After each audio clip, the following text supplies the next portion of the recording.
Um vento leve sussurrou, e as folhas das árvores farfalharam em resposta. Sentado atrás de um bordo carmesim, Wan Chong conduzia seu cultivo. Uma onda de energia de origem cor de sangue jorrou por seu corpo em um caminho de circulação único antes de finalmente ser depositada nas profundezas de seu dantian.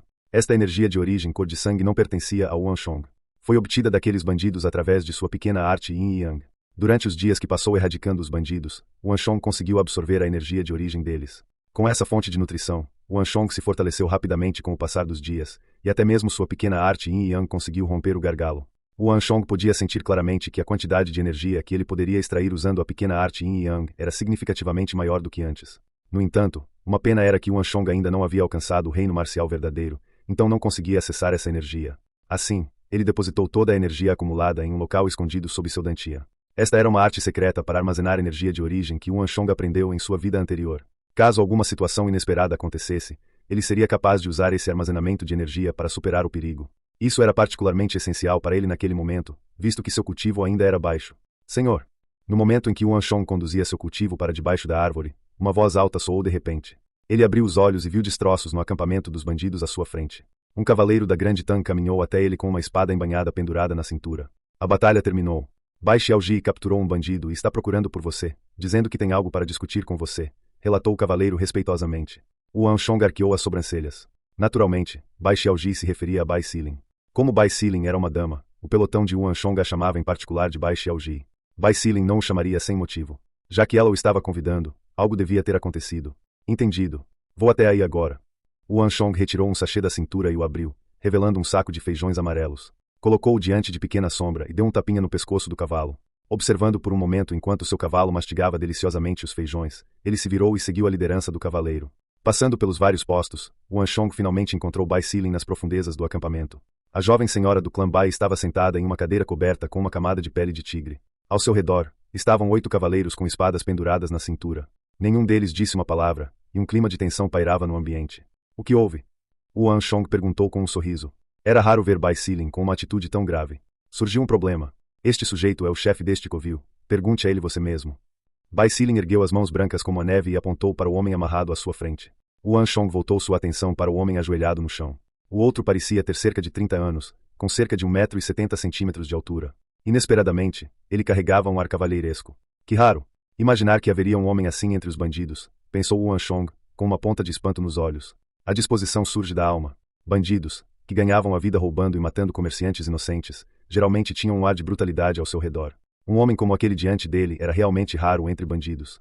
Wan Chong não pôde deixar de sentir uma ponta de boa vontade por ele. Você é o chefe deste covil? Wan Chong deu um passo à frente e perguntou. Sim. O homem endireitou as costas e respondeu bruscamente. Podemos ser bandidos, mas nunca atacamos mercadores nem interferimos com os oficiais. Você não deveria ter me capturado ou matado meus homens. É realmente raro ver um bandido tão justo quanto você. Bandidos ganham a vida roubando a riqueza dos outros, então quão diferente você é dos demais? Além disso, a Corte Real depositou grandes esperanças no desenvolvimento desse caminho. Acredito que você deva saber como a Corte Real lida com aqueles que se envolvem em roubos. Você achou que seria poupado só porque nunca roubou um rã. Ao ouvir as palavras do homem à sua frente, Wan Chong caiu na gargalhada. O homem ficou sem palavras. Espero trocar as vidas dos meus irmãos por inteligência. Após um momento de silêncio, o homem respondeu. Fale. Deixe-me ver que tipo de informação vale a pena salvar suas vidas, questionou Wan Chong com autoridade. É uma informação de inteligência que pode salvar suas vidas, respondeu o homem. Em resposta, Wan Chong olhou para Bai Xilin, apenas para ver uma leve carranca em seu rosto. Parecia que ela sabia o que estava por vir. Wan Chong voltou seu olhar para o chefe dos bandidos e disse. Continue. Você já percebeu que quanto mais você avança, mais tocas vazias você encontra. Não acha isso bizarro? Você quer dizer que os bandidos fugitivos representarão uma ameaça para nós?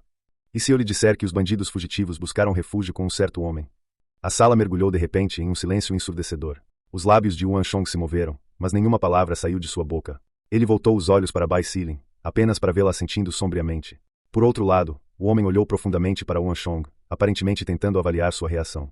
Todos os bandidos fugitivos foram buscar refúgio com o mesmo homem. Somente os presentes aqui neste momento perceberiam o significado dessas palavras. Em sua jornada até aqui, especialmente em operações recentes, Wan Chong se deparou com muitos esconderijos vazios. Nesses lugares, não se via um único bandido. Mesmo assim, Wan Chong não deu muita importância. Afinal, era perfeitamente normal que bandidos escapassem ao saber da chegada dos militares. Mas se todos tivessem ido buscar refúgio com uma única pessoa, a natureza de todo o incidente mudaria. Mais de uma dúzia de bandos de bandidos juntos, isso daria uma força de várias centenas de homens. Seria uma força a ser considerada. Continue. Wan Chong instruiu gravemente. Esta era de fato uma informação vital, simplesmente ignorá-la seria tolice. Não sei se você conhece os salteadores do Manto de Ferro. O líder deles, Li do Manto de Ferro, é um homem cruel com artes marciais incríveis. Mais importante ainda, ele é praticante da técnica do Manto de Ferro, o que o torna invulnerável a qualquer dano. Neste caminho que leva da capital a Longxi, ele é, sem dúvida, o especialista número 1. Além disso, ele tem uma personalidade destemida, o que o torna um homem extremamente perigoso. Mesmo nós, bandidos que ganhamos a vida com roubos, evitaremos conflitos com os militares. No entanto, os salteadores do Manto de Ferro são diferentes. Até mesmo os soldados não passam de alvos para eles. Pelo menos 7 pelotões militares morreram em suas mãos até hoje. Por isso, ele tem uma boa reputação entre os bandidos e salteadores. Além disso, como costumam operar a cavalo, os salteadores do Manto de Ferro ostentam grande mobilidade. A corte real tentou capturá-lo em diversas ocasiões, mas ele é um homem astuto. Se a corte real enviasse um exército enorme, Li, o Manto de Ferro, imediatamente lideraria seus homens para se esconderem nas densas florestas do noroeste, reaparecendo apenas quando tudo se acalmasse. Por outro lado, se a força fosse menor, Li, o Manto de Ferro lideraria seus homens para eliminar os soldados, aumentando ainda mais sua reputação. De Longxi, a capital, os bandidos e salteadores o veem como seu líder de fato. Atualmente, disse que ele já tem uma força de 500 homens sob seu comando. Você exagerou na limpeza desta vez. De cima a baixo, nenhum homem conseguiu escapar. Por medo, muitos escolheram se juntar à facção de Li, o Manto de Ferro, para se protegerem. Houve alguns que me convidaram também, mas, por desdém pela crueldade de Li, o Manto de Ferro, eu recusei. Mas não faz muito tempo, recebi uma carta dos salteadores do Manto de Ferro convidando os bandidos e salteadores da região para cuidar da limpeza militar. Considerando que vocês são o único grupo nesta parte da Rota da Seda, o alvo dele provavelmente são vocês. Enquanto o homem falava, seu olhar pousou em cada um dos presentes, demorando-se por mais um momento em Wan Chong e Bai Silin. Era evidente que aqueles dois eram os verdadeiros mentores daquela operação. Onde está a carta? Está aqui. Quem falou não foi o chefe dos bandidos, mas Bai Silin. Ela tirou uma carta vermelha da manga e a entregou. Na capa da carta havia um horrível demônio negro. Reunião do Manto de Ferro. 3 palavras fortes foram escritas abaixo do demônio. Conforme os céus decretam, os nobres senhores governam a superfície e o pugilista reina sobre o submundo. Cada homem tem sua própria maneira de sobreviver, mas hoje, 80 soldados infringiram o curso natural do mundo e massacraram grandes homens do nosso caminho. Assim, convido sinceramente os heróis do mundo a se reunirem para restaurar a ordem e impor justiça aos 80 soldados vis. A carta foi assinada com o nome de Manto de Ferro Li. Ao ver as palavras da carta, Wan Chong franziu a testa. O homem havia descrito Li Manto de Ferro como um homem cruel, mas as palavras na carta eram eloquentes, muito diferentes das que haviam sido escritas por tal homem. Sabendo o que Wan Chong estava pensando, o homem explicou. A carta foi escrita pelo conselheiro militar dos homens da Estrada da Capa de Ferro, Zouan. Ele sempre esteve encarregado dos assuntos administrativos do grupo. 80 homens? Ele sabe um pouco da nossa força, isso não é um bom sinal. As sobrancelhas de Bai Silin estavam franzidas enquanto ela refletia. Como uma dama do clã Bai, Bai Silin foi criada em um ambiente privilegiado, e raramente havia assuntos com os quais ela precisava se preocupar. Durante toda a operação, mesmo no conflito entre Shugan, Huang Yongtu e Wan Chong, ela conseguiu ficar em cima do muro e observar calmamente. Mas desta vez, Bai Silin não pôde deixar de se sentir profundamente perturbada. Esta missão foi emitida pela corte real, então, mesmo que o perigo estivesse à sua frente, eles não poderiam abandoná-la por impulso. No entanto, seus oponentes, os salteadores do Manto de Ferro, não pareciam bandidos comuns. Até o momento, eles não tinham visto o menor vestígio do outro grupo, mas este já havia obtido informações cruciais sobre eles, mesmo sabendo de seus números. Isso deixou Bai Silin profundamente nervosa, e foi por isso que ela convidou Wan Chong. Silin, não é difícil para eles saberem nossos números. Os militares têm o hábito de distribuir os utensílios de acordo com a força do exército. Contanto que eles contornem nossos homens e examinem as marcas de queimaduras deixadas em nossas áreas de acampamento, não será muito difícil para eles determinarem nossa força. Wan Chong respondeu calmamente. Qual é o seu nome? Wan Chong se virou para olhar o homem ajoelhado diante dele. Li Kangui. O homem ficou surpreso, mas mesmo assim endireitou as costas e relatou seu nome. Li Kangui podia sentir vagamente que o jovem diante dele era o verdadeiro cérebro por trás de toda a operação do exército. E apesar de informá-lo sobre a destreza dos salteadores da Capa de Ferro, o jovem não demonstrou o menor sinal de estar perturbado. Em vez disso, conseguiu até analisar calmamente como os salteadores da Capa de Ferro haviam deduzido seus números. Isso deixou Li Kangui com uma sensação um tanto peculiar. Havia algo muito diferente no jovem diante dele. Li Kangui, Wan Chong assentiu, reconhecendo. Parece que você possui um profundo conhecimento dos bandidos e salteadores da Estrada Oeste. Deixe-me perguntar, se você fosse um membro dos salteadores do Manto de Ferro, quando atacaria? Agora. Li Kangui respondeu calmamente. Ao ouvir essas palavras, Wan Chong e Bai Silin trocaram olhares e puderam ver o choque nos olhos um do outro. Você está a apenas 50 quilômetros de distância do território dos salteadores do Manto de Ferro. Dada a prática habitual deles, eles certamente atacariam antes de você, para pegá-lo desprevenido. Portanto, sugiro que recue agora mesmo, antes que seja tarde demais. Caso contrário, com seus 80 homens, é impossível ser páreo para eles, aconselhou Li Kangyi, sombriamente. Ao ouvir essas palavras, o rosto de Yuan Shong escureceu. Isso é ruim, precisamos informar Shu Gan e Huang Yongtu sobre isso. Yuan Shong se levantou abruptamente e saiu correndo. Li Kangyi pensou que toda a sua força estava reunida ali, mas não era o caso. A maioria dos exércitos costumava enviar uma força para o covil, enquanto os outros permaneciam no fundo, para fornecer reforços, se necessário. No entanto, este grupo operava de maneira diferente. Dado o conhecimento de Yuan Shong sobre Shu Gan e Huang Yongtu, eles provavelmente estariam na próxima toca, a 15 quilômetros de distância dali. Isso era apenas 35 quilômetros de distância da base dos homens da estrada da capa de ferro. Se os salteadores do manto de ferro lançassem um ataque, Shu Gan e Huang Yongtu estariam em grave perigo neste exato momento. Recuem. Pessoal, vamos descer da montanha agora.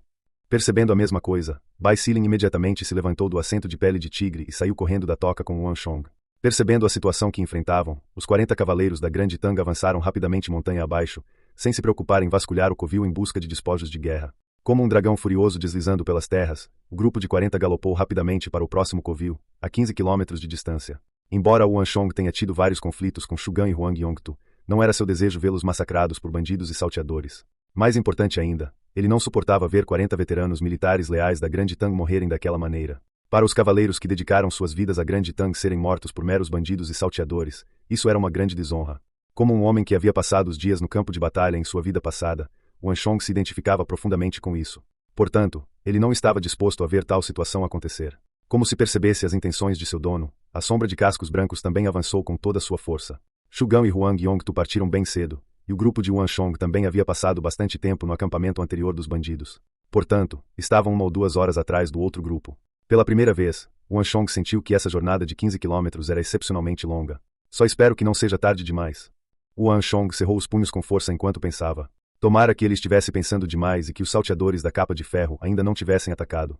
Ou talvez eles tivessem acabado de passar pelo grupo de Shu Gan e Huang Yongtu. 20 minutos depois, quando estavam a cerca de 5 quilômetros de distância de seu destino, de repente avistaram uma nuvem de poeira amarela rugindo à sua frente. Em meio à poeira amarela, gritos de guerra furiosos de corcéis e guerreiros podiam ser ouvidos. Em poucos instantes, um enorme exército surgiu diante deles, e era difícil estimar rapidamente quantas pessoas estavam à sua frente. Droga! Ao ver a enorme nuvem de poeira, os corações de Yuan Shong e Bai Xilin gelaram, e o sangue jorrou de seus rostos. Chegamos tarde demais. Os lábios de Bai Xilin tremeram de agitação enquanto seu rosto ficava incomparavelmente pálido. Era improvável que Shu Gan e Huang Yongtu conseguissem sobreviver a uma força tão grande. Olhando para as centenas de salteadores à sua frente, não havia dúvidas de que pertenciam aos salteadores do manto de ferro que Li Kangyi havia mencionado anteriormente. Afinal, eles provavelmente seriam os únicos capazes de reunir tamanha força. A julgar pelo ímpeto imponente do exército, não houve de fato nenhum erro na avaliação de Li Kangyi sobre os assaltantes do manto de ferro. Eles eram dignos de serem chamados de o bando de bandidos mais forte no trecho da estrada entre Longxi e a capital. Com uma expressão atordoada, Bai Xilin subconscientemente se virou para Yuan Shong e perguntou: "O que fazemos agora?" Para uma dama daquela época, ela possuía grande inteligência e artes marciais superiores, ao contrário de suas colegas. Mas a guerra era algo muito distante dela. Sem mencionar que os inimigos que eles enfrentavam eram tão grandes que suas vozes eram ensurdecedoras mesmo a uma distância de quase 5 quilômetros, tornando difícil para eles ouvirem uns aos outros sem gritar. Com apenas um grupo de 40 pessoas, seria difícil para eles rivalizarem com as centenas de bandidos e salteadores. Avance, e eles serão derrotados. Recuassem e a morte recairia sobre Shu Gan e Huang Yongtu. Essas duas escolhas difíceis colocaram Bai Xilin em um dilema. Perdida, ela inconscientemente voltou seu olhar para Yuan Shong, na esperança de encontrar algum apoio nele. Ao longo do caminho, a determinação de Yuan Shong deixou uma profunda impressão nela. Naquele momento crucial, ela instintivamente escolheu seguir o julgamento de Yuan Shong. Diante dos rugidos ferozes à distância, Bai Xilin e os outros 40 cavaleiros da Grande Tang voltaram seus olhos para Yuan Shong. Todos estavam esperando que ele desse o comando. Naquele instante, Yuan Shong sentiu um peso enorme nos ombros. Era uma sensação extremamente nostálgica, como se tivesse retornado ao tempo em que todas as esperanças estavam depositadas nele. Naquela época, todos também olhavam para ele com o mesmo olhar. O tempo pareceu parar, deixando para trás apenas as batidas estrondosas do seu próprio coração. Aquela pausa momentânea pareceu durar eras, mas ele rapidamente se acalmou. "Calma", disse Yuan Shong de repente. Sua voz era firme e decisiva, desviando a atenção de todos da ansiedade que os assolava. O fato de haver tamanha comoção pela frente significa que a batalha ainda não acabou. Em outras palavras, ainda há esperança para Shu Gan e Huang Yongtu. Essas palavras pareceram levantar o ânimo abatido de todos. De fato, se a batalha tivesse terminado e Shu Gan e Huang Yongtu estivessem mortos, eles não estariam ouvindo gritos de guerra neste instante. Essa era uma lógica simples, mas com a ansiedade nublando seu pensamento racional, eles a esqueceram. Este sujeito é realmente um líder nato. Bai Xilin olhou para Yuan Shong com admiração. Com apenas algumas palavras, ele conseguiu dissipar o desconforto e unir os corações de todos. Isso deixou Bai Sealing aliviada por ter escolhido segui-lo. O cerne do estratagema militar reside em conhecer a si mesmo e aos seus inimigos. Antes de decidir se devemos lutar ou recuar, devemos primeiro ter uma avaliação clara da força do nosso oponente. Se estiver ao nosso alcance, entraremos no campo de batalha e salvaremos nossos camaradas. Caso contrário, só nos resta recuar para minimizar nossas perdas. No campo de batalha, é fundamental que desvinculemos nossas emoções do pensamento racional, então espero que vocês entendam isso, independentemente da decisão final. Além disso, não importa quais ordens eu der mais tarde, espero que você as cumpra com determinação. Não deixe suas emoções interferirem e desafiarem minhas ordens, entendeu? Yuan Shong proferiu as últimas palavras com uma gravidade excepcional.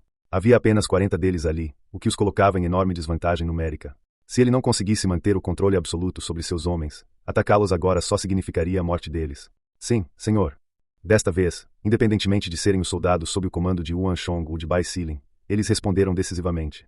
Nos últimos dias, Yuan Shong já havia conquistado o respeito deles por meio de suas ações e capacidades.